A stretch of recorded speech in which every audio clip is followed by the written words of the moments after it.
क्या प्रधानमंत्री मोदी अपने प्रधानमंत्री पद से हटने वाले हैं? क्योंकि राहुल गांधी इस बार बीजेपी पे नहीं, साथ ही साथ चुनाव आयोग पर भी वार किया है और अंदाजा ऐसा कि सियासी गलियारों में हलचल मच गई है। बेंगलुरु में प्रेस कॉन्फ्रेंस करते हुए उन्होंने कहा, ये सिर्फ वोट चोरी नहीं है, ये लोकतंत्र की डकैती है। राहुल ने माधेपुरा सीट का उदाहरण देते हुए दावा किया कि यहाँ 1 लाख से ज्यादा फर्जी वोट हैं, जिनका डुप्लीकेट नाम, गलत पते और नकली फोटो और फॉर्म 6 का खेल है। राहुल के मुताबिक कांग्रेस ने बेंगलुरु सेंट्रल की 6 विधानसभा सीटें जीती, लेकिन माधेपुरा में 1,14,000 वोटों से हारे। अगर मैं डिटेल की बात करूं तो बता दूं, राहुल गांधी ने कहा कर्नाटका के माधेपुरा विधानसभा में 6.50 लाख वोट हैं, उसमें से 1,02,500 वोट चोरी किए गए। मतलब 6 में से 1 वोट इन्होंने चोरी किए। 5 तरीके से चोरी की गई। डुप्लीकेट वोटर मतलब एक वोटर ने कई बार वोट किया, एक वोटर ने 5 से 6 पोलिंग बूथ में वोट डाला। इन लोगों का कोई एड्रेस भी नहीं है।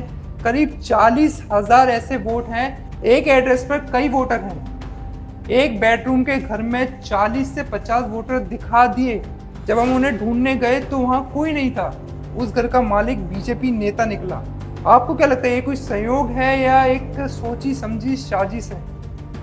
आपको बता दूं, जब चुनाव आयोग ने राहुल गांधी से कहा कि हलफनामा दो या माफी मांगो, तो राहुल ने तगड़ा पलटवार किया और बोले, मैं पहले ही संसद में संविधान की शपथ ले चुका हूं, दोबारा झूठे कागज पर साइन नहीं करूंगा। उन्होंने चुनाव आयोग को खुली चुनौती दी और कहा, पिछले 10 साल की इलेक्ट्रॉनिक वोटर लिस्ट और सीसीटीवी फुटेज जनता के सामने रखो, वरना मान लो कि तुम भी इस खेल में शामिल हो। उधर चुनाव आयोग ने उनके आरोपों को पुराना स्क्रिप्ट कहकर ठुकरा दिया और कहा, कांग्रेस ने पहले भी नवंबर 2024 के चुनाव के बाद ऐसे ही आरोप लगाए थे, जिनका विस्तृत जवाब 24 दिसंबर 2024 को दिया गया था। साथ ही ये भी तंज कसा कि कर्नाटका की कांग्रेस सरकार ने भी इन्हीं लिस्ट का इस्तेमाल जाति जनगणना के लिए किया था।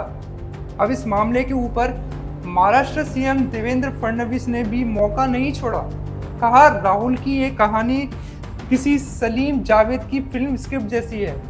मतलब ड्रामा तो भरपूर है, सबूत जीरो। लेकिन कांग्रेस के भीतर से आवाज और तेज हो रही है।